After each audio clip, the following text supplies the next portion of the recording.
y aquí está todo el grupo para escucharla. Bueno, muchísimas gracias por la invitación y bueno, y por la oportunidad de poder conversar acerca de justamente esto que tanto me gusta, que es la nutrición deportiva, específicamente la nutrición en fútbol. Entonces, bueno, lo que quiero mostrar hoy es por qué es importante, sobre todo, sé que la mayoría de ustedes, como bien me acaba de explicar el profe Durán, son entrenadores, así que yo lo que Deja que quiero se sobre mueva la todo teta, Sergio. resaltar el día de hoy es la importancia de que nos unamos y trabajemos en equipo la preparación física y los licenciados en nutrición deportiva, porque lo que vamos a hacer unos con otros es potenciarnos profesionalmente. Si nos preguntáramos qué hacemos en estas áreas, pues lo que yo supongo que vamos a responder la mayoría es que apuntamos a la excelencia del futbolista, ¿no? Todos somos como una maquinaria que está detrás de un deportista y queremos que él pueda dar lo mejor en la cancha. Entonces, el trabajo del entrenador y del nutricionista se complementan de una manera absoluta. Yo puedo agarrar un deportista y alimentarlo de la manera más adecuada posible, pero si no tiene un entrenamiento físico adecuado, pues la verdad es que mi trabajo sería muy en vano. Igualmente ocurre con ustedes, pueden tener una planificación, una estrategia y estar altamente capacitados para enseñar a un futbolista, pero si no tenemos las bases nutricionales, si no contamos con todo el piso o como con la materia prima para que ellos puedan desarrollar todo lo que les están enseñando, pues tampoco van a lograr su trabajo. Si lo hacemos juntos, vamos a tener un deportista, bueno, en este caso hablo de entrenadores y nutricionistas, pero también incluyo en este paquetote a los psicólogos y a los motivadores. Y por supuesto todos los aspectos como externos que van más allá de lo físico, ¿no? Como infraestructura, buenos salarios, todas estas cosas que intervienen en el buen desempeño del futbolista. Entonces, bien, eh, vamos a ver si está súper pegada mi computadora. Estoy un poquito lento. Les traje como un pequeño esquema de cómo vamos a evolucionar la presentación, cuáles son los pasos que vamos a estar pensando, que vamos a abordar, algo que decir o tiene algo que aportar durante la presentación, no hay ningún problema, que escriban en el chat y vamos haciendo esto un poco más dinámico porque sé que la distancia de la computadora pues nos aleja un poquito. Entonces, bueno, ¿qué es lo que quiero que conversemos hoy? Primero, definir bien lo que es la nutrición deportiva, cuáles son los factores que van a determinar el rendimiento deportivo en un futbolista, hablar un poco acerca de lo que es el diagnóstico inicial, ¿no? Cómo nosotros arrancamos a tomar decisiones y siempre el piso va a ser diagnosticar al deportista, ¿no? Saber en qué tenemos que trabajar en él, porque aunque el fútbol sea un deporte de equipo, está lleno de individuos y nosotros tenemos que ocuparnos de sus particularidades, no solamente abordarlo de manera general. ¿Cuáles son los objetivos que nos planteamos en la nutrición del futbolista? ¿Qué es lo que aspiramos a hacer en el entrenamiento, en la competencia y en la recuperación del futbolista? Hablemos un poco de la termorregulación y finalmente, que yo sé que es muy atractivo este último punto, que es la suplementación. Y está de último, porque ahí debe estar. La suplementación nunca va a ser una prioridad por encima de las otras cosas más reales, ¿no? Que va a ser la preparación y la adecuada nutrición del futbolista. Entonces, bueno, la nutrición es una ciencia que estudia no solamente la ingestión de alimentos, sino todo lo que ocurre en el cuerpo después que digerimos todos esos alimentos, para dónde van, qué función cumplen en el organismo, ¿sí? Y tiene muchísimas ramitas. La nutrición, después que nos graduamos de licenciados, de pregrado, podemos elegir aquello que nos apasione más. Particularmente, yo hice un posgrado en nutrición clínica y pensaba que ese era como mi camino, ¿no? Sin embargo, estoy muy convencida de que cuando queremos abordar cualquier otra cosa, tener un piso de nutrición clínica es muy importante. Está también la nutrición comunitaria, en servicios de alimentación, en hospitales, como que es la nutrición clínica, en gimnasios, que no es exactamente la nutrición deportiva, y la atención al deportista como tal. Es decir, la nutrición deportiva es una rama de la nutrición que es aplicada a aquellos individuos que realizan deporte. Y sabemos que deporte no es, por ejemplo, hay muchas personas que van al gimnasio a entrenar una hora y no, eso no los hace deportistas, ¿no? Entonces, las recomendaciones que damos nutricionalmente para un deportista no son las mismas que brindamos comúnmente para alguien que realice ejercicio físico por aspiraciones saludables o por obtener algún beneficio puntual, ¿no? En estas disciplinas deportivas pueden ser de intensidades muy diferentes y la aplicabilidad de la nutrición en cada disciplina deportiva pues también será diferente, ¿no? Como que va a depender de la intensidad, de la duración y del tipo de energía que vamos a utilizar para desarrollar ese gasto de energía que nos va a exigir la disciplina que estemos entrenando. En este caso, pues es el fútbol. Buscamos también cubrir todas las etapas, ¿no? No solamente, el nutricionista no está solamente para el día de partido, sino que es sumamente valioso en los días de entrenamiento, porque es ahí cuando realmente vamos a descubrir nutricionalmente al futbolista y que vamos a descubrir también cómo abordarlo para sus necesidades, para lo que él realmente requiere como individuo, como les decía hace un momento. Por supuesto, el día de la competencia, esto que llamamos el timing de nutrientes es súper importante porque es no solamente cuánto él necesita, sino en qué momento sería más práctico para el futbolista darle un adecuado consumo proteico o una adecuada cantidad de carbohidratos o si las grasas terminan siendo indispensables. Esas decisiones van más allá de solamente estimar el gasto de energía. Entonces tenemos que ser muy estratégicos. Y, por supuesto, ¿qué ocurre después que termina el partido? No es que ahí terminamos y nos liberamos, sino que justo cuando termina el partido, también los aspectos nutricionales cobran un protagonismo muy importante porque es cuando se depletan los depósitos de glucógeno y necesitamos volver a llenar de energía ese tanquecito para los entrenamientos que vienen. No podemos dejarlo que esté desgastado, ¿no? Y por supuesto, no menos importante, el descanso. Y aunque sea un aspecto no nutricional, nos incumbe en todo, porque resulta que si yo tengo un deportista que no duerme bien, va a ser un deportista que no se alimente bien. Eso ya lo vamos a discutir un poco más adelante. Entonces, bueno, ¿qué es lo que pasa con el fútbol? Que el fútbol crece de manera descomunal. Cada vez que usted se mete en PubMed o en buscadores de revistas científicas y pone fútbol, nutrición en fútbol o estrategias técnicas o le van a salir una cantidad increíble de investigaciones actualizadas e enfocadas en el área, porque, bueno, cada vez nosotros estamos como buscando optimizar el rendimiento del futbolista a través de diferentes estrategias, porque es competitivo. Entonces, decía el otro día en el seminario que si hay un equipo, por ejemplo, que considera los aspectos nutricionales en su futbolista y hay un equipo que no, pues el que no ya entró perdiendo por un punto antes de empezar a jugar, porque estamos cubriendo espacios que tienen que ver con el rendimiento. O sea, considerar la técnica, la táctica, los factores psicológicos, los motivacionales, es muy valioso, pero de hecho quedan en el aire absoluto si no tenemos un piso nutricional. Me explico por qué.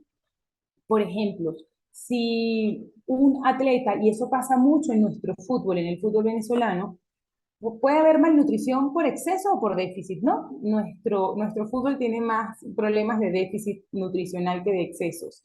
Sin embargo, depende del momento incluso, porque quizás llegan futbolistas que desde niño tuvieron muchas carencias económicas y entran a un equipo profesional y comienzan a ganar mucho dinero y también quieren como llenar esos vacíos económicos que no tenían antes con alimentos que quizás no podían comer de niños y empieza a haber un desorden alimentario que hay que regular con un psicólogo y con el nutricionista rapidito, antes de que se nos descarrilen. Pero entonces, lo que les quería decir es que si yo tengo un futbolista que no cubre su demanda energética, va a ser un futbolista que ni siquiera cognitivamente va a estar preparado para atender a las indicaciones que se le den en cancha y en los entrenamientos, porque está distraído, porque no tiene la energía suficiente para prestar atención. El déficit de atención es una de las características de la malnutrición, así como la composición corporal es otra. Entonces, podemos también tener un deportista o un futbolista, quizás con un porcentaje de grasa muy bueno, y entonces le auguramos que va a ser muy buen lateral, por ejemplo, pero después cuando hacemos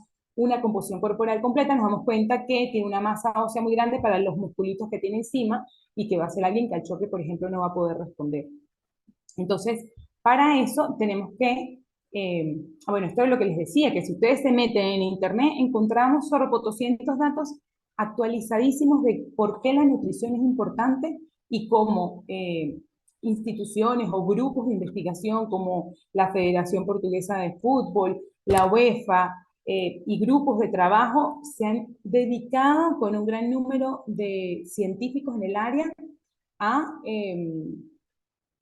estudiar los aspectos relacionados entre la nutrición y el deporte, ¿no? Por ejemplo, lo que les decía hace un momento, el timing de nutrientes, en qué momento es más valioso, la importancia de los carbohidratos en el futbolista, el momento en el que vamos a consumir los carbohidratos y la cantidad de carbohidratos que vamos a consumir y cómo hacer que esos carbohidratos pues cumplan con su demanda.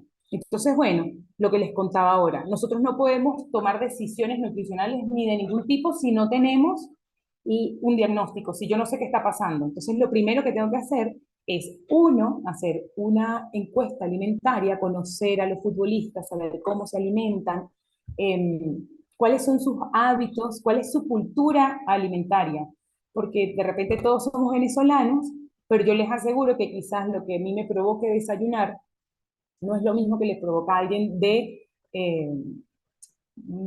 Barquisimeto o de Maracaibo. O sea, estando dentro de un mismo país podemos tener preferencias alimentarias diferentes. Entonces, bueno, lo primero es conocer cuál es la cultura alimentaria de ese deportista y basarme en ella para poder hacer mis diseños y mis planificaciones, ¿no? Porque, por ejemplo, si me llega un futbolista que es vegetariano y yo le mando un plan de alimentación lleno de carne, pues él no lo va a cumplir y la intención no es entregar planes de alimentación a lo loco, sino tener la certeza de que ese deportista pues está preparado y lo va a disfrutar y lo va a entender. Entonces, ¿qué estrategias tenemos en este caso, encuestas de ingesta alimentaria? Podemos hacer cosas tan simples como un recordatorio de 24 horas, es decir, preguntarle al futbolista, mira, ¿qué comiste ayer? ¿A qué hora te despertaste? ¿A qué hora fue tu primera comida o bebida? Es decir, no deberíamos preguntar, por ejemplo, ¿a qué horas desayunaste? Porque puede ser que él desayune a las 9 de la mañana, pero a las 7 ya se tomó un café con azúcar, tomó un vaso de jugo verde, no sé, se comió una guayaba, que para él nada de eso es desayuno, y me va a empezar a contar desde un momento que yo lo estoy limitando, ¿no? Con mi pregunta. Entonces hay que ser muy abiertos a la hora de preguntar. Entonces esta sería una buena. ¿A qué hora fue tu primera comida o bebida? Después de eso, ¿cuándo volviste a comer o ingerir algo? Le vamos preguntando raciones, preparaciones culinarias. Por ejemplo, me tomé un vaso de leche, ok, pero era leche entera, era leche descremada. Eso va a cambiar muchísimo el contenido calórico de los alimentos que le esté ingiriendo, ¿no? Entonces yo puedo saber si él está cubriendo o no su demanda energética, si está cubriendo o no la demanda de los nutrientes que necesita como deportista, porque, por ejemplo, hay muchos deportistas que odian las frutas. Eh, o que no le gustan los vegetales, o que prefieren solamente las carnes rojas. Esos son datos que nos interesan muchísimo manejar. Otra es la frecuencia de consumo, que es eso, preguntarle más o menos, mira, bueno, de 7 días que tiene la semana, ¿cuántos días comes pescado, por ejemplo? Si yo quiero saber cuál es su consumo dietario de omega 3, que es súper importante en deportistas por todos los procesos antiinflamatorios. De hecho, ahí lo están relacionando actualmente con el desarrollo muscular, pero bueno, eso sería como otro tema bastante profundo que pudiéramos conversar otro día. Bueno, y después tenemos que ver cómo está él físicamente. Hacer la evaluación antropométrica es súper importante.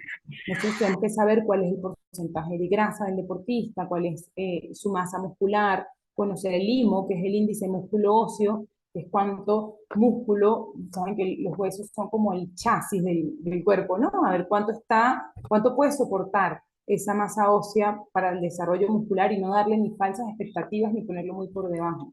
Entonces hay ya parámetros que nosotros podemos definir como adecuados, antropométricamente hablando, para saber si ese deportista está dentro de los rangos adecuados para su disciplina o no. Además nos ayuda también a descubrir talentos, por ejemplo, si es un chico que es alto, que cuando medimos envergadura tiene una envergadura grande, por ejemplo, puede ser muy útil como arquero, o alguien con menor porcentaje de grasa como lateral, o alguien más alto y musculoso como central. Es decir, claramente la composición corporal nos puede ayudar a decirle, mira, quizás en esta posición puede ser muy talentoso. No es que está encerrado físicamente en un puesto en la cancha, por supuesto que no, pero sí pudiéramos quizás alentarlo a elegir, ¿no? Junto con muchas otras decisiones que toman físicamente. Entonces, bueno, la evaluación antropométrica y la encuesta de ingesta alimentaria, yo creo que son los pisos de todo lo que vamos a conversar hoy. No podemos indicar por indicar, sino que tenemos que tener paso uno, diagnóstico. Muy bien. ¿Cuáles son los objetivos de la nutrición en el deportista? Primero, aportar la energía adecuada para el individuo. Hay una cosa que se llama la deficiencia energética relativa del deporte.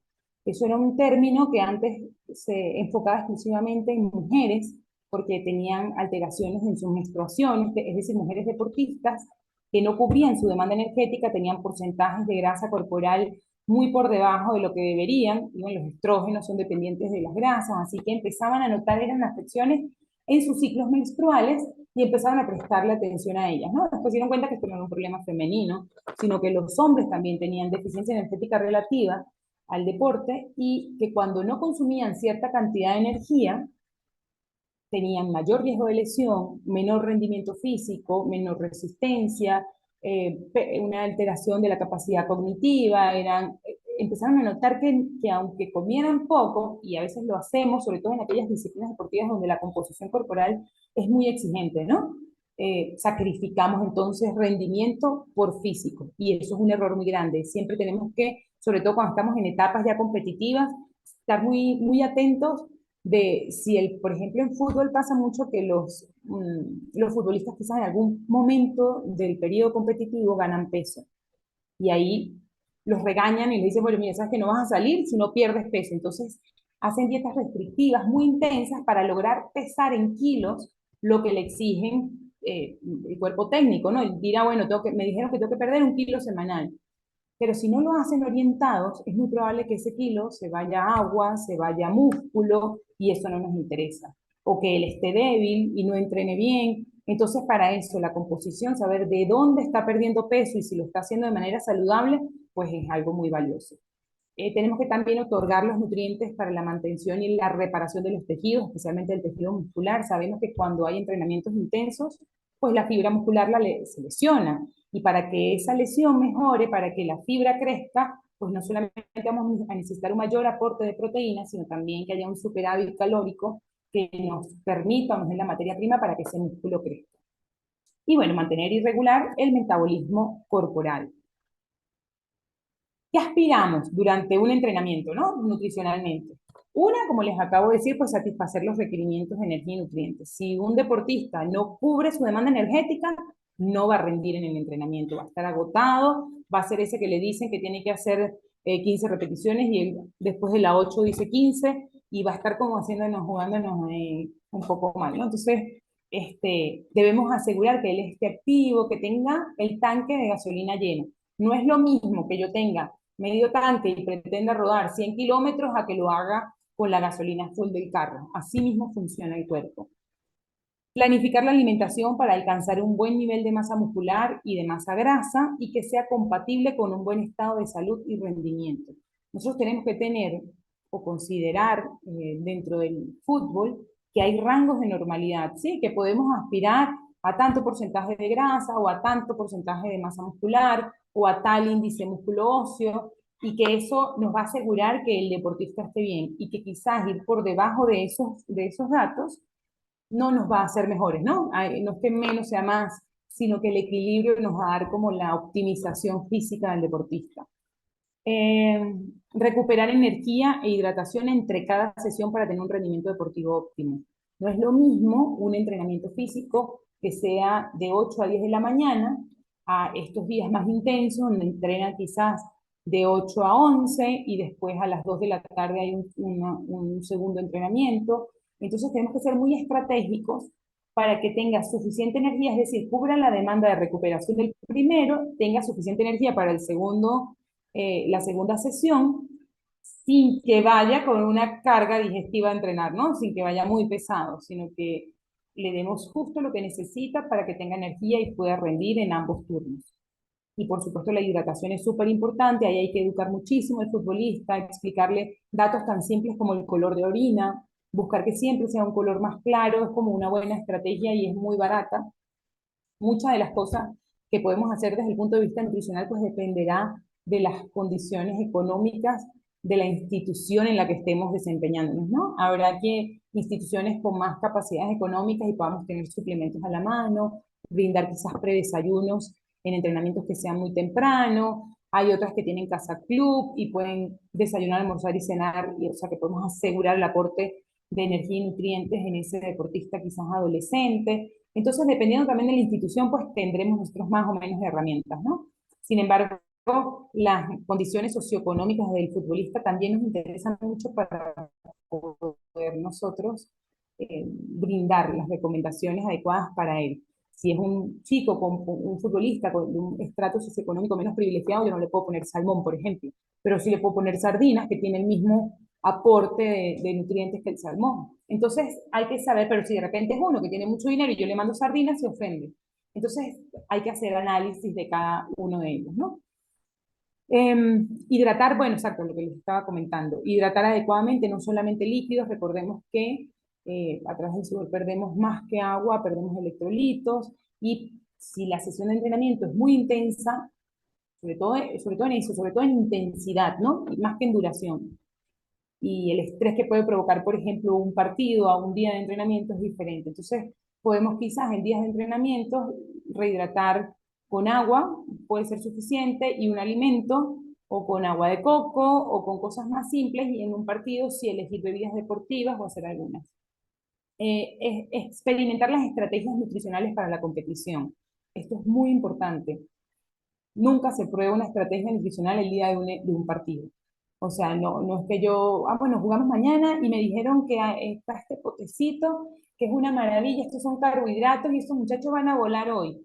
Y entonces yo vengo y pruebo el producto justo el día del partido. Eso es muy mala idea porque no sabemos si lo van a tolerar, sobre todo desde el punto de vista digestivo, ¿no? Entonces, para eso tenemos los entrenamientos, así como se entrena las estrategias de juego, podemos entrenar las estrategias nutricionales. Y ahí vemos si el futbolista los tolera o no. Eh, entonces, bueno, una de las proyecciones que tenemos que tener presentes es esa, probar suplementos o estrategias nutricionales los días que haya fútbol en la semana, por ejemplo, ¿no? Cubrir las necesidades de nutrientes que son necesarios para el entrenamiento intenso, por eso es que la relación del preparador físico y el nutricionista es muy valioso. Si hay un preparador físico que no me cuenta cuáles son las cargas semanales, pues yo no puedo planificar estrategias nutricionales tampoco. Entonces debe haber una mesa de trabajo. Así como se pasa la planificación y se discute con el técnico, pues en esa reunión no está de más que llamen al nutricionista y le cuenten cómo va a ser la semana. Y así él podrá dar las recomendaciones individuales dependiendo de la planificación.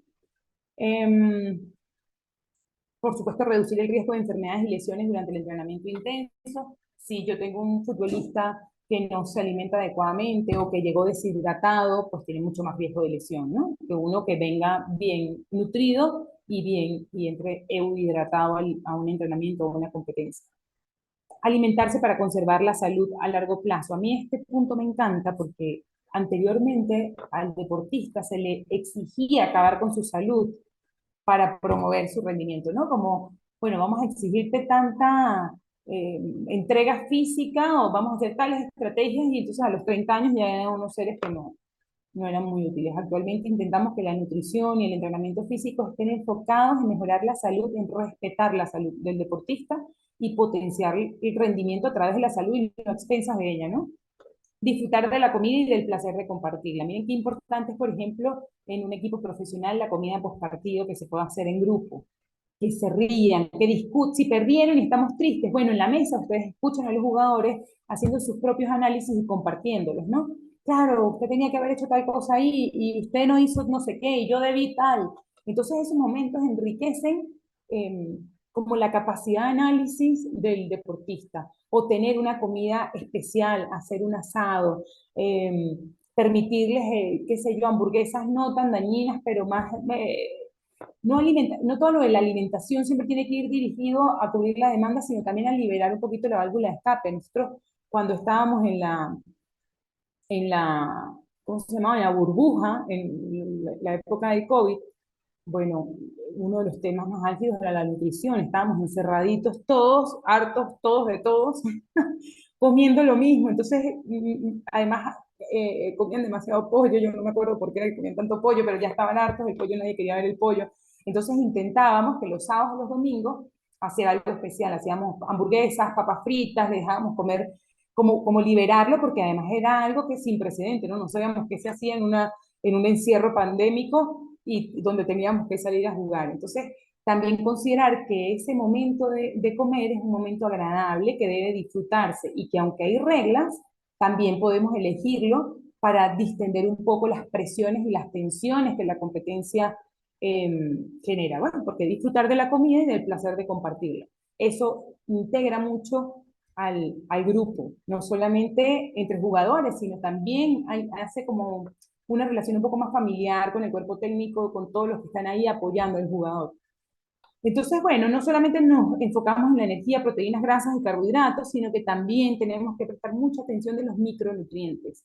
Los micronutrientes se requieren en cantidades pequeñas, pero cumplen funciones importantísimas. Todos nuestros ciclos metabólicos necesitan de micronutrientes, por ejemplo, magnesio, zinc, vitamina C. Nosotros en el deporte, sobre todo, que se entrena tanto, pues hay una mayor producción de energía, ¿no? Mayor producción o mayor,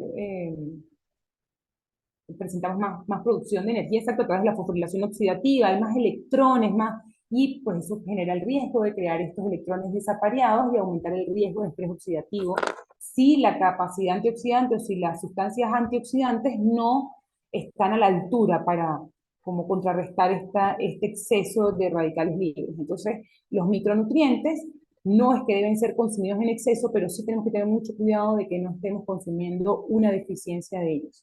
Y bueno, y eso también está todavía la ciencia haciendo un poco de pulso en la comunidad científica al respecto, porque pareciera que sí hay una mayor demanda de ciertos micronutrientes, pero no está establecido. A ver. Durante la competencia, ¿qué es lo que queremos? Bueno, ya queremos venir preparados, es decir, lo que hicimos antes fue buscar que el futbolista tuviese un peso adecuado, eh, dependiendo de su categoría, tener depósitos de glucógeno, de energía a tope, eh, por la disminución de la intensidad del entrenamiento los días previos a la competencia. Esto pues nada más en el fútbol pasa, es como el día siguiente que botan el partido, como decimos, pero sigue habiendo un gasto de energía y al otro día hay entrenamiento. Muy pocas veces hay un día libre, ¿no? No es tan común. Pero también tenemos que educar al futbolista de qué hacer el día libre, cómo alimentarse el día libre. Abastecimiento de carbohidratos 1 a 4 horas antes de la competencia. Fíjense que dice abastecimiento de carbohidratos. A veces nos preocupamos mucho, por ejemplo, si el partido es a las 3 de la tarde y el almuerzo, digamos, a las 4 de la tarde. Y el almuerzo a las 12 del mediodía. Y entonces queremos que el futbolista a las 12 se coma 200 gramos de carne. Y resulta que esa no es mi prioridad antes del partido. La prioridad es que él consuma una buena cantidad de carbohidratos y que además se absorban bien. Si mi consumo de proteínas es muy alto, pues voy a más bien a inhibir la absorción de los cargos, ¿no? No voy a dejar que se absorban también. Entonces, me interesa más que el consumo de carbohidratos sea adecuado. Y por supuesto puede tener proteínas, sobre todo las que se digieren con mayor facilidad. Mantener la hidratación antes, durante y después de la competencia. El día de la competencia, bueno, hay estrategias de hidratación, por lo menos tomar 3 vasos de agua 2 horas previas o 3 horas previas al inicio del partido, ir vigilando el color de orina. Durante la competencia es muy importante que en el tiempo de hidratación se hidraten. Es una locura, pero está el tiempo de hidratación y todos, o sea, pocos son los que en ese momento toman agua, porque bueno, se enfocan en otras cosas. Cuando, no sé, tienen un corner o cada vez que ellos estén en la banda deberíamos ofrecerle tragos de agua, por lo menos que hagan pequeños buches en ingesta de líquidos, ¿sí? Para mantenerlos hidratados ahí, sobre todo si están en tierras calientes, ¿no? Donde la temperatura sea mayor. Eh, Muy bien, evitar los alimentos las bebidas que generen molestias digestivas, por ejemplo. No es un buen plan darle un refresco o una bebida energética en gran cantidad antes de un partido porque su osmolaridad es alta y puede tener muchas consecuencias gastrointestinales, ¿no? No queremos que él salga lleno de energía, pero con dolor de estómago o con cólicos intestinales. Entonces, tenemos que ser muy astutos y conocer y entrenar el intestino del futbolista. Facilitar la recuperación después de la competencia, pues tenemos que darle todos los nutrientes que él necesite, proteínas, carbohidratos, micronutrientes, para recuperar todo ese gasto de energía que tuvo. Recordemos que en un partido pueden recorrer 13 kilómetros, o sea, es un gasto energético alto, es una demanda alta. Durante una competencia prolongada, asegurar que la alimentación no comprometa los objetivos de la ingesta energética total, bueno, lo que les acabo de contar. Tomar decisiones informadas sobre el uso y utilidad real en el rendimiento deportivo de suplementos y alimentos para deportistas. Yo creo que esto es súper importante, sobre todo esto de la utilidad real, porque hay muchas creencias de suplementos y cada futbolista tiene una creencia distinta. Entonces, por ejemplo, si se decide brindar tal suplemento como ayuda ergogénica antes del partido, pero él se toma 3 más que no nos dice, puede tener molestias digestivas y pudiera irle muy mal, quizás, si depende del suplemento, ¿no? Si son suplementos, por ejemplo, que tienen grandes cantidades de cafeína, y ya yo usé la cafeína conscientemente con, eh, con intenciones ergogénicas, pero él consume más de las que ya yo tengo reguladas, pues seguramente va a ser mucho consumo de cafeína, y eso le puede generar sensaciones de ansiedad o incluso sensaciones, malas sensaciones digestivas. El jugo de remolacha, por ejemplo, que es muy útil, hay personas que no lo toleran bien, hay futbolistas que se toman jugo de remolacha y se sienten mal del estómago. Entonces, ese tipo de entrenamiento intestinal es el que debemos hacer antes, ¿no? Conocer también y saber qué tipo de suplemento es útil, cuál tiene evidencia científica, cuál da doping, o sea, saber tomar ese tipo de decisiones. Eso es muy importante. Y bueno, después que termine el partido, reponer glucógeno muscular. Lo que necesitamos es que él vuelva a llenar ese tanque de energía, y la prioridad va a ser el consumo de carbohidratos, pero también el consumo de proteínas. Heidi levantó la manito. Si quieres, abre el micrófono, Heidi, a ver qué. Hola, buenas noches, Hola, saludos. buenas noches. Saludos, Heidi. Bueno, tengo una duda allí con las bebidas energéticas, Ujú. porque últimamente he visto dentro del argot de los niños, estoy hablando de niños entre 11, 12, 13, 14 años, he visto muchos profes que a los chamos les dan esas hidrataciones de bebidas raras, que si Red Bull, que si el Sonics, que son bebidas, bueno, ellos dicen Sí. que los ayudan a ponerlos más efusivos dentro de cancha, Ujú. pero cuando leo la parte de ingredientes veo esas cafeínas súper elevadas y hay profes que lo que dicen es que eso los ayuda, pero también he visto Sí. casos en donde he visto niños de 12, 13 años que les han dado las bebidas y a lo que pasan los 15 minutos, 10 minutos, los tengo con el pecho, que tienen aceleración en el corazón, Claro.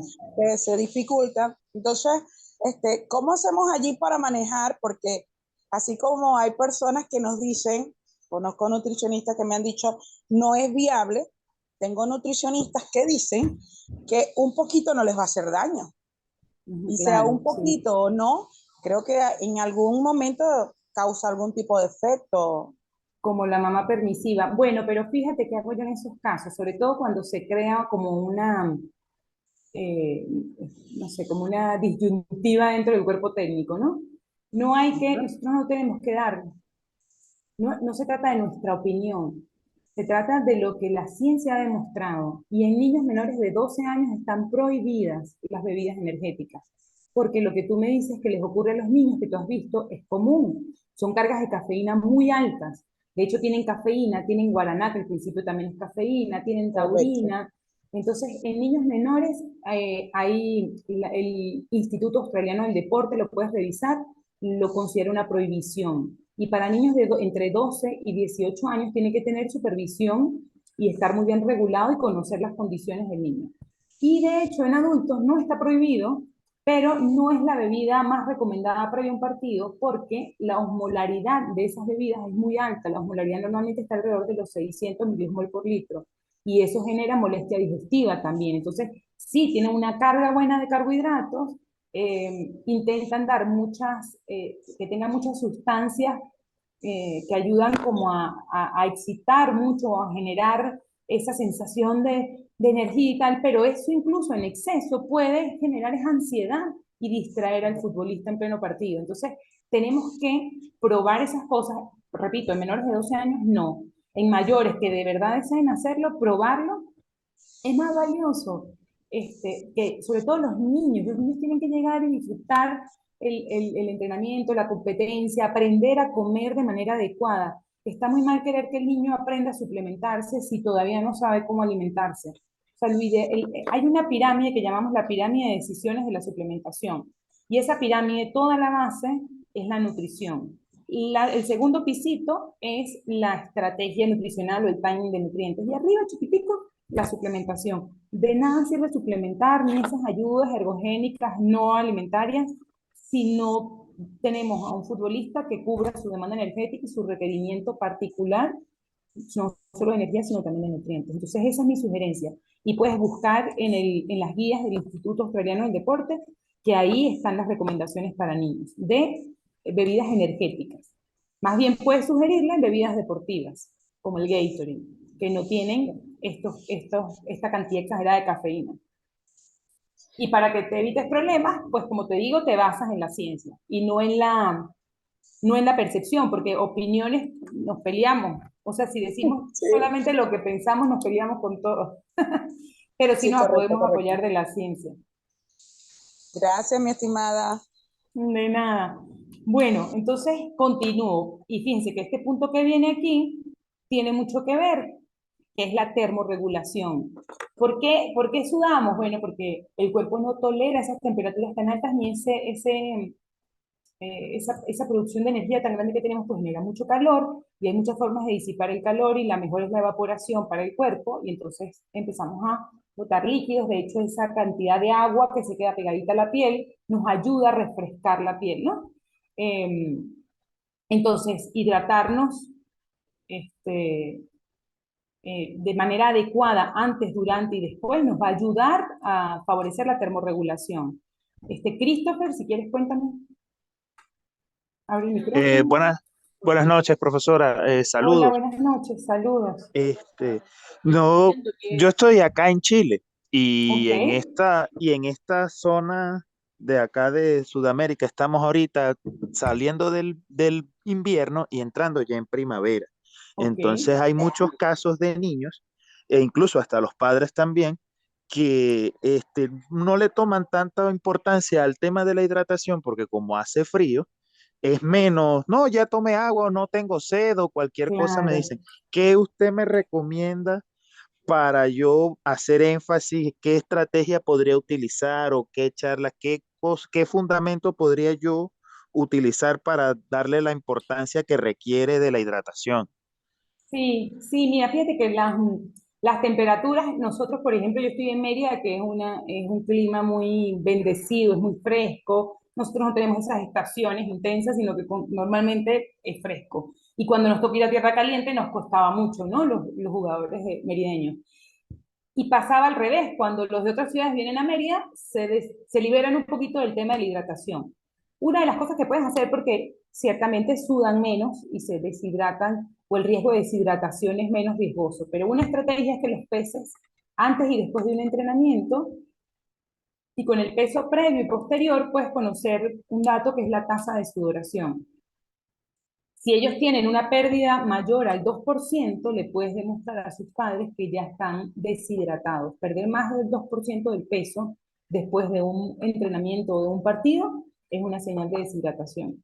Y eso ya es riesgoso y un futbolista deshidratado pues tiene más riesgos, por ejemplo, de lesión, de agotar, de fatiga mucho más rápido, la sensación de cansancio, su frecuencia cardíaca, hay muchas cosas que van a cambiar cuando estamos deshidratados. Entonces, si quieres demostrarlo, pudieras, uno, color de orina. Yo acostumbraba a poner en el baño de los chicos un cuadro con los colores de orina, una hoja impresa, no tienes que invertir mucho, imprimes los colores y que ellos cuando estén orinando sepan identificar en qué color están y si están deshidratados o no. No, si ya el color de la orina es muy oscuro, que ellos mismos piensen y les cuentes los riesgos de estar deshidratados durante un partido. Esa es una, y la otra, conocer la tasa de sudoración, porque también hay sudadores profusos, es decir, está el que pierde medio kilo en un partido y el que pierde 5 kilos en un partido, aunque el clima no sea más fresco, pues, aunque el clima no sea intenso, no sea muy caliente, perdón. Entonces, eso también es muy particular. Las estrategias de hidratación tienen que ser individualizadas. Eso es lo que yo te recomiendo. Oh, muchas gracias, profe. A la orden. Ya lo anoté. Lo que pasa es que también, bueno, le decía que cuando sudamos no solamente perdemos agua, y hay electrolitos. Y los electrolitos cumplen otras funciones muy importantes como la transmisión del impulso nervioso, la contracción muscular, el aumento del gasto cardíaco y la regulación del pH. Es decir, que si estamos deshidratados durante el juego, no vamos a tener un futbolista que esté al 100%, ¿no? Vamos a tener más bien como un futbolista que esté ahí a media máquina. Y no es lo que queremos. Recordemos que Ahora conversamos acerca de la intención de esto y la intención es justamente potenciar al futbolista, optimizar el rendimiento del futbolista.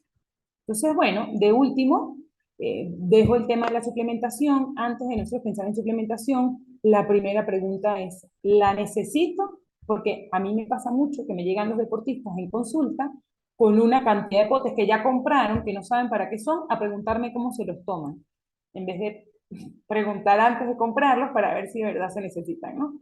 Entonces muchas veces ni sé qué decirles porque compran productos que tienen evidencia C, es decir, que no tienen una evidencia científica que de verdad apoye el uso de ese suplemento. ¿Para qué lo quiero? O sea, yo estoy en un momento donde quiero tener más, quizás el uso de creatina pueda ser útil, pero no está tan demostrada en niños y sí más en adultos, ¿no? Porque, bueno, este activa un sistema energético, que es el sistema de los fosfágenos, y nos ayuda como a tener mayor cantidad de creatina, que es como la materia prima para activar este sistema. En el fútbol hay muchos movimientos explosivos y en esos movimientos usamos este sistema energético. Entonces, el uso de creatina allí puede estar justificado. O el uso de suplementos proteicos.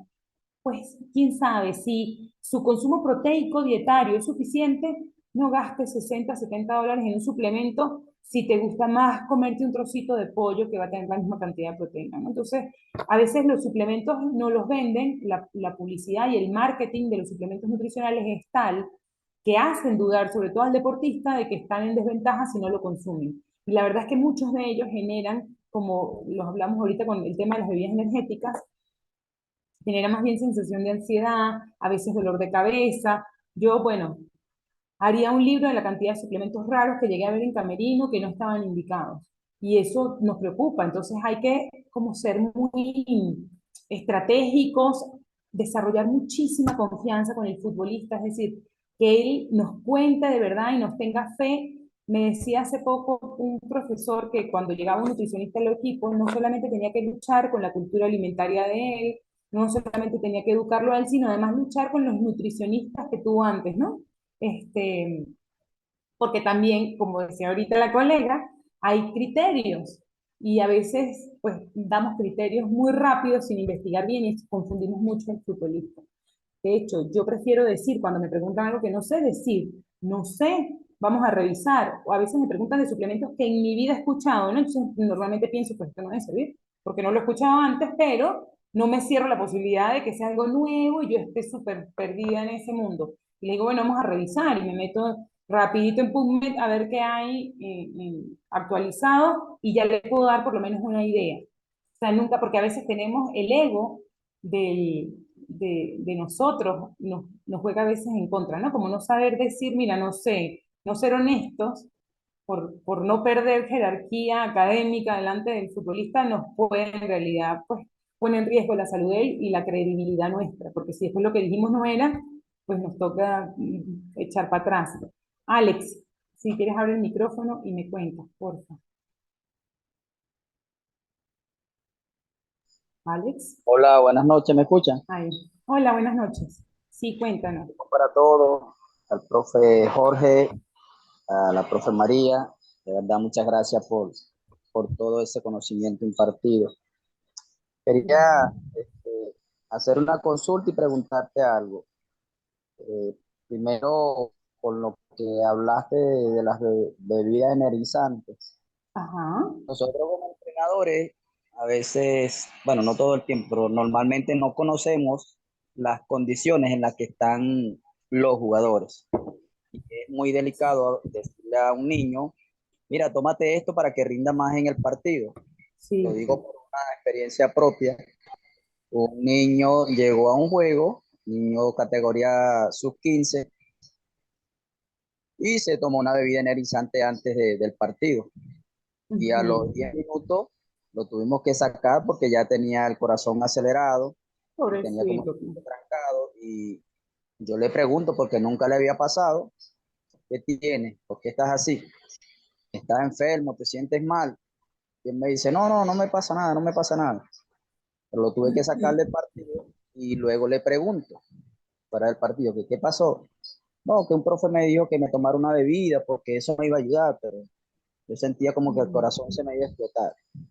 sea, algo muy delicado. Pues entonces nosotros, Sí, en vez de ayudar al jugador, como no conocemos las condiciones en las que llega, cómo se prepara, si come bien, si descansa, si duerme, lo que podemos hacer es causarle un daño grave al niño.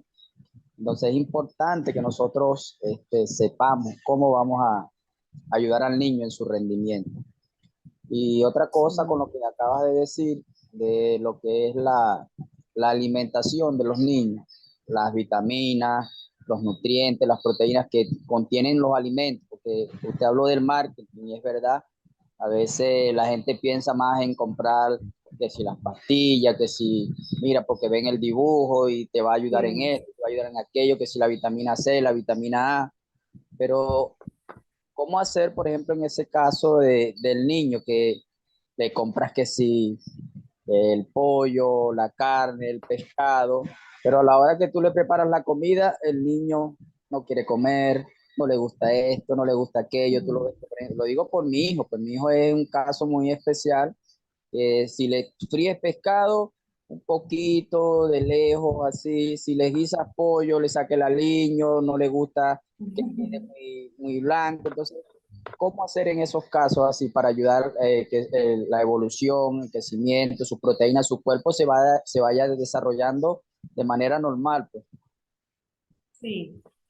Bueno, fíjate, con respecto a lo primero, sí, hay que reflexionar mucho sobre eso. A veces damos indicaciones que además no nos corresponden. A los entrenadores les pasa lo que nos pasa a los nutricionistas, que hay mucho intrusismo. Por ejemplo, hay alguien que va al gimnasio y entrena y ganó masa muscular y ya se cree en la capacidad de entrenar a otro, y sabemos que no es así. Y con la nutrición es peor, porque como todo el mundo come, pues todos asumimos que sabemos de nutrición porque comemos, y tampoco es así. Entonces, de hecho, estas sesiones educativas, yo les invito mucho a la reflexión de que consideren que hay un especialista en el área al que pueden buscar. De hecho, fíjense que la federación, por ejemplo, aquí exige ahora un nutricionista. Antes no había. Ahora es una exigencia que todavía no se usa bien, porque la verdad es que todavía no tenemos muy claro el papel del nutricionista en los equipos de fútbol, o en muchos no son valorados como debería, o ponen a hacer funciones que no deberían hacer, porque todavía no está claro. Pero esto nos está ayudando. Esto es como una etapa de transición en la que estamos evolucionando mucho y que vamos descubriendo que es importante que además el entrenador se enfoque en su área, y eso lo ayuda a ser mucho más completo, ¿no? En la toma, a que esté pendiente de 30 cosas distintas, y que dentro de su mesa de trabajo y en la toma de decisiones considera nutricionista deportivo, porque no es lo mismo. También hace poco hablaba con alguien que me decía que había entrado como alguien de nutrición nuevo, pero como no era nutricionista deportivo, pues casi no le quería dar carbohidratos a nadie porque tenía este temor, que es lógico en una persona que no entrena, ¿no? Pero si ya entrenamos, pues el requerimiento es distinto. Con respecto a los hábitos alimentarios de los niños, pues es un trabajo que tienes que hacer con muchísima paciencia. Hay muchas condiciones familiares que intervienen, es verdad. Los niños, ¿qué edad tiene tu hijo? 11 años. Ah, ya está más grandecito. Los niños van desarrollando sus gustos alimentarios en la etapa de la niñez, ¿no? De hecho, hay adultos, a mí me llegan adultos a consulta que les digo, pero ¿te gusta el brócoli? No. Y yo, pero ¿y si lo haces cocidito? No, es que no lo he probado. Y entonces, ¿cómo sabes que no me gusta? No, porque no es que no me gusta. Entonces, claro, y eso pasa mucho con los niños, que no saben por qué no les gusta. O la sensación y las texturas nuevas a veces son rechazadas. Entonces, ¿qué hacer con los alimentos que un niño rechaza? Ofrecerlos de diferentes formas, tener mucha paciencia, porque hasta que no lo pruebe unas 20, 30 veces no puede decir realmente que no le gusta, ¿no? Quizás lo comió un día donde el ambiente familiar no era el correcto, de repente come en su cuarto y no en la mesa. Entonces es un niño que uno va persiguiendo por toda la casa con la cucharita a ver si quiere comer o no. Entonces, empezando, hay que generar ambientes familiares óptimos a la hora de alimentarse, ¿no? Como que todos coman en la mesa. Ver, los niños aprenden sobre todo de lo que ven. Si en casa no comen casi frutas, no comen casi vegetales, muy seguro que el niño le tenga como ideita, porque no ve que en la casa lo coman, ¿no? Entonces es como, yo no le entro todavía. Quizás cuando ya tenga 19, 18 años y empiece a tomar decisiones más autónomas, empiece a probar ciertas cosas, y de hecho, quizás a muchos de nosotros, si recordamos, habrían cosas que de niños no nos gustaban y las terminamos probando adultos, y pueden ser de nuestros alimentos favoritos. Entonces hay que como disfrazar la forma de preparación. Si de verdad es un niño que tiene mucha dificultad para comer, entonces hazle cremitas, por ejemplo, sopitas donde le puedas meter el pollito licuado, verduras, y que él, si lo que le da fastidio es masticar, mientras que vas como identificando exactamente cuál es el rechazo alimentario de él, ir probando otras estrategias y mantenerlo bien nutrido, ¿no? Con otras preparaciones culinarias. Y ahí vas probando. Pero ciertamente los alimentos, estos productos como el suplemento de proteína es comida pulverizada, o sea, no es mejor que la comida. Es más práctica, sí, pero no mejor. Entonces, si podemos comer, masticar, comer es de los placeres de la vida, pues yo siempre les invito a que disfrutemos de ese placer. Y si ya el suplemento es muy necesario, bueno, también, pero nunca priorizar el suplemento y siempre procurar mejorar en hábitos alimentarios. Y eso, pues ciertamente va desde casa y hay que ser pacientes. Él no comía ensaladas, Ok. entonces vamos a prepararle una ensalada con pollo frito y puré, y él logró comer la ensalada con el puré. Pero entonces ahora lo que quiere es comer puro pollo frito con puré y ensalada. Claro, porque ves, ese le gustó. Entonces tiene que empezar, ya que le gustan esas tres cosas, empieza a mezclarla con otros alimentos, alguno de esos con otros. Y quizás él va abriéndose un poco, ¿no? A aceptar esos otros alimentos y ustedes, papá y mamá, también que él los vea que están consumiendo esos alimentos. Eso es muy importante. Bueno, gracias, profe, de verdad, muchas gracias. A la orden, Alex. Entonces, bueno, con el tema de suplementación, eso, dosificar es muy importante porque no todos necesitan la misma cantidad. Aunque el envase normalmente dice, bueno, tantos gramos por diario, ¿no? Un scoop diario de tal cosa. Pues bueno, normalmente es mejor conocer o averiguar cuál es el requerimiento por kilogramo de peso, por ejemplo, es una muy buena forma mucho más específica y no desperdiciamos productos. Y bueno, súper importante, hay que comprobar que ese suplemento que están buscando no esté en la lista de la WADA, ¿no? Que no sea un que esté prohibido. Y bueno, entonces ya entreno bien, como muy bien, ¿y qué más voy a hacer? Pues dormir muy bien, todavía con comer y entrenar no es suficiente. Es muy fácil entrenar 2 horas diarias, pero elegir qué hacemos en las otras 22 horas es mucho más difícil y ese entrenamiento como invisible es muy valioso y es el que potencia el visible, ¿no? Entonces, una de las cosas más importantes es el descanso nocturno. En individuos no deportistas pueden ser 7, 8 horas, pero en deportistas la cantidad de tiempo que necesitamos descansar o que necesita descansar el deportista es mucho mayor. Tiene que ser de 9 a 10 horas corridas. En el estadio profundo del sueño, nosotros, saben que el sueño no es lineal, ¿no? Hay estadios, estadio 1, 2, 3, 4, y eso es cíclico, son ciclos del sueño que se tienen que repetir varias veces. En el último estadio liberamos una cantidad de hormonas muy importantes. Hormona de crecimiento, los niños, sobre todo deportistas, y los no deportistas, los niños tienen que dormir temprano y dormir profundo. Y una de las estrategias para hacerlo es evitar las luces, el exceso de pantallas. A veces los niños saben que la melatonina es la que nos provoca el sueño, ¿no? Y esa es una hormona que tenemos guardadita en una glándula, y esa glándula, imagínense que es como una cajita, y cuando recibimos luz a través de nuestros ojos, porque funcionamos con los ciclos circadianos, esa luz del día mantiene la cajita cerradita. Cuando se hace de noche y hay oscuridad, la cajita se abre y tenemos melatonina. Pero si Dios muy amable me genera la luz nocturna y yo vengo y me pego el celular de luz blanca en los ojos, pues la melatonina no la estoy dejando liberarse también. Entonces, mantener una cosa que llamamos una adecuada higiene del sueño es muy importante. Apagar las luces de casa, ir todos, porque para todos es beneficioso dormir temprano, pero tenemos, o sea, a veces, por ejemplo, no podemos exigirle a los niños que se acuesten a las 9 si en la casa nos acostamos a las 12, porque él va a escuchar bulla, le va a dar rabia porque yo me tengo que acostar a las 9 y todo el mundo madre rumba allá afuera de mi cuarto. Entonces hay que como intentar generar ambientes familiares donde el descanso nocturno se priorice. Entonces les decía que en ese sueño profundo, en el estadio, en el REM, se libera hormona de crecimiento, la grelina, que es la que nos hace sentir apetito, la leptina, que nos hace sentir satisfechos. Y si yo no regulo esas hormonas en el descanso, al otro día yo no voy a tener un buen desarrollo de mi masa muscular, voy a tener mucho apetito, no me voy a sentir satisfecho y además cognitivamente voy a estar alterado y mi entrenamiento va a ser menos eficiente. Y por supuesto no recuperé lo que hice en el día. Entonces, una de las cosas más silenciosas que hay, pero que es más poderosa, es el descanso. Y el descanso nocturno y que tenga esa cantidad de tiempo para poder pues, aprovechar un ambiente hormonal o generar un ambiente hormonal óptimo para todo lo que le queremos exigir al futbolista. Por eso las concentraciones tan importantes antes de los partidos, ¿no? No es para que sean un bochinche, sino para asegurar que van a comer adecuadamente, que van a descansar adecuadamente, porque eso nos ayuda a ganar, que es lo que estamos buscando. Entonces, bueno, ya con todo lo que hemos dicho, vemos que la nutrición es mucho más que alimentación, no solamente lo que como, sino cómo todo lo que como me va a ayudar a potenciar mis capacidades, o en este caso, perdón, las capacidades del futbolista, y que hay que ser muy estratégicos y curiosos, investigar mucho, trabajar en equipo, ir rompiendo como esos paradigmas que traemos y abrirnos a digamos, no sé, modernismo deportivo, que nos ayuda como a enfatizar que la salud es el mejor motor para un deportista, ¿no? Como promover la salud y a través de ella estimular el rendimiento físico o la resistencia física de ellos. Entonces, bueno, muchísimas gracias por su atención, por su participación, y si tienen alguna duda, aún estamos a tiempo. Claro. Bueno, doctora, primero felicitarte, ¿no? Gracias, profe. Nos escondió mucha información para Mérida.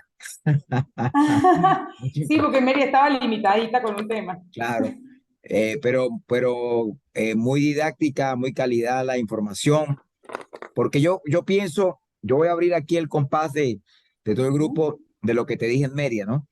Yo pienso que estamos ahorita en una aldea global en la cual nosotros tenemos procesos de aprendizaje a nivel de rendimiento deportivo y el fútbol no escapa de ese rendimiento y sabemos que tenemos que hacer el complemento de esa capacidad de buscar el máximo nivel de, valga la redundancia, de rendimiento a través de aspectos integrales como la nutrición.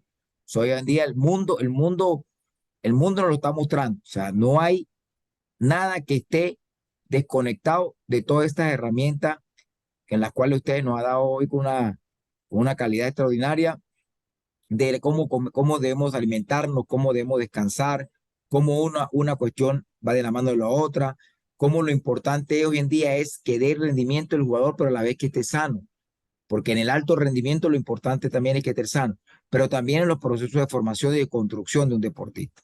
Entonces, me pareció espectacular porque seguimos abordando que la nutrición tiene que ser un proceso educativo dentro de nuestros trabajos, de nuestras orientaciones como entrenadores en las diferentes categorías de fútbol, que es la especialidad que todos trabajamos acá. Es así, como saber que en la multidisciplinariedad está el éxito, como saber que todos podemos aportar desde nuestras áreas y cuando lo hagamos bien y a gusto, pues va a funcionar muy bien. Estamos aprendiendo y yo sé que muy pronto el cambio que ha dado las ciencias aplicadas al deporte ha sido muy grande en el tiempo y estamos en plena transformación. Así que esto va a seguir creciendo y va a seguir pasando. Claro. En favor de Dios. Si hay alguien con alguna pregunta, puede activar el micrófono.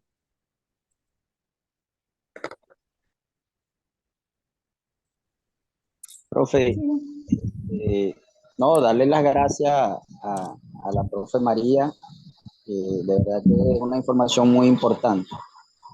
Dependiendo de este conocimiento, también nosotros podemos ayudar pues, a muchos niños, jóvenes, que su rendimiento pueda ser mejor, que puedan tener una mejor calidad de vida, porque con la situación que tenemos en este tiempo en el país, hay de verdad muchos niños en condiciones desfavorables, pues.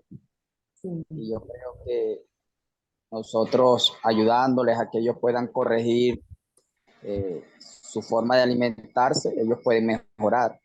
De verdad que es muy bueno esta información y ojalá pues que se siga repitiendo y que ella pueda dejar por acá sus redes para nosotros seguirla y seguir creciendo en conocimiento. Ahí está, miren en la pantalla, Nutri Deporte Vero. Me pueden seguir por Instagram. Este, Ok, muchas gracias. Gracias a Vero, ti. ¿y Dígame. tienes Twitter? Sí, Verónica, en Twitter casi no pongo información, la verdad. Verónica con K y sin A, 41. Es mi Ve- usuario de Twitter. Verónica con K. Ajá, y sin A. Ok. Como Veronique 41. Ahí lo que hago es pelear cuando pierde estudiantes. No, tranquila. Utilízalo como yo lo utilizo para pura información para pura Exacto. información científica. Yo no meto nada de resultados ni ya, ¿no? Yo, ay, me pongo brava cuando estoy viendo fútbol, tuiteo. Ah, no, no, está bien, está bien. Bueno, pero estamos a la orden por las redes sociales y cualquier duda con todo gusto. Y Claro. muchísimas gracias, profe, por la invitación y por la oportunidad, porque estas sesiones educativas, pues, nos enriquecen a todos, ¿no? No, no, Las gracias. compartimos, yo los oigo, me interesan muchísimo estos espacios, así que les agradezco muchísimo Claro, claro. la Fíjate, doctora, yo participación. cuando estaba en Minero, con el equipo, Ujú. con el doctor Richard Páez que tuvimos en Minero, ese año nosotros quedamos campeones, gracias a Dios, que quedamos allá Bendito Dios. con buena huella. Y Eh, mineros, ahorita pobrecitos, da mucha no, quedó tristeza, ya, ¿no? bueno, por malos manejos administrativos. Este, se hizo un estudio, el profe Richard contrató dos nutricionistas. Yo creo que una de las nutricionistas es una de las que está de Mérida, la que está en Inglaterra.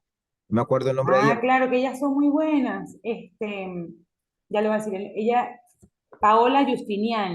Paola fue Ella es allá. muy, ella está en un equipo en Inglaterra ahorita. Sí, sí, sí. Bueno, y cuando se evaluó a los juveniles, porque ella, pues dentro de ese tiempo dijo, bueno, vamos a hablar a los juveniles para que les servía como de práctica, ¿no? Porque ella estaba haciendo como una Ajá. tesis, algo así.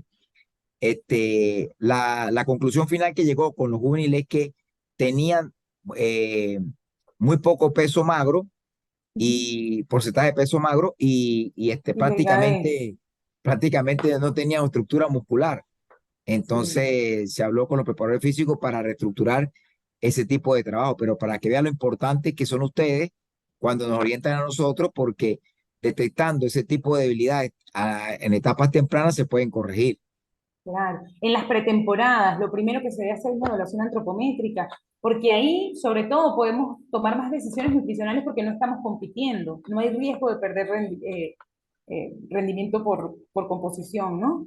Y puede el entrenador diseñar sus estrategias de entrenamiento y de proyección física, conociendo las debilidades del grupo físicas, ¿no? Diciendo, Ah, bueno, mira, sí, todos estos tienen un índice musculoso súper bajito, entonces, bueno, trabajaremos más entrenamientos de fuerza o no, el problema de este grupo es que tienen un porcentaje de grasa muy alto, que también pasa, entonces, bueno, claro. vamos a enfocarnos más en hacer restricciones calóricas o ya ahí se van tomando decisiones, pues, Y, o separándolos por grupos.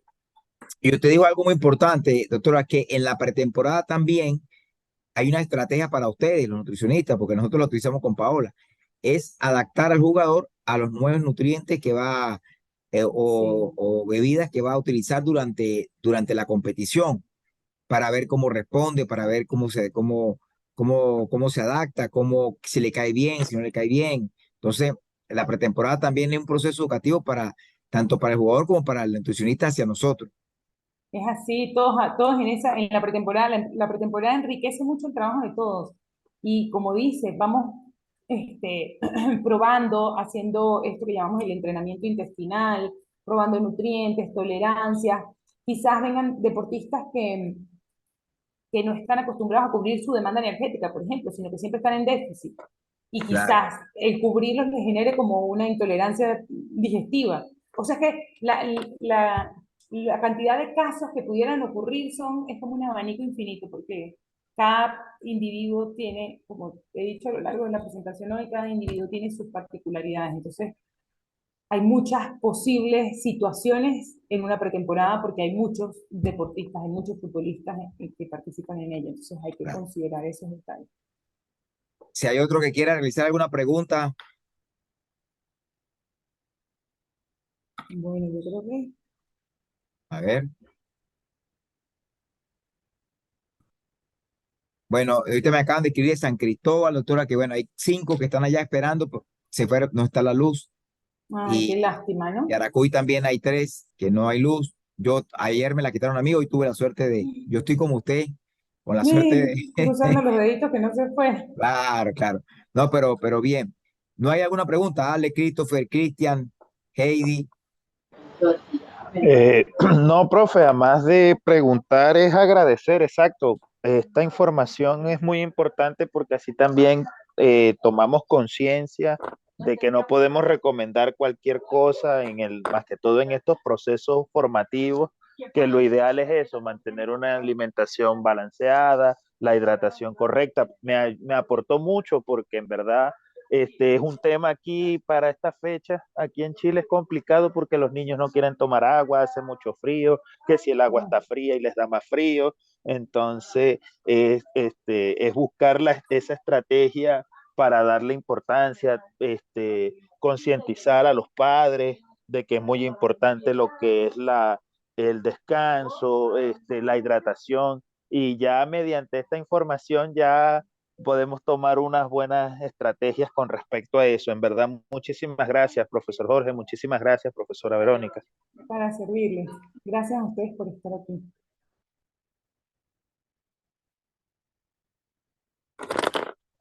Profe, tiene el micrófono cerrado.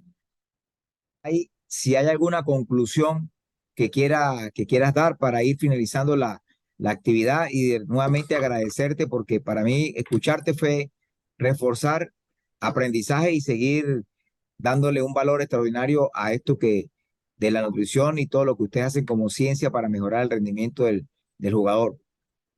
Qué bueno, profe. No, bueno, yo creo que en conclusión, esto, saber que hay una demanda de energía, que necesitamos darle la materia prima al futbolista para que él pueda cumplir con las exigencias que le están indicando, las exigencias físicas que le están indicando, eh, y considerar esto de la atención integral al atleta como una herramienta muy útil para poder realmente ayudarlo a mostrar su mejor versión como deportista, ¿no? Como futbolista.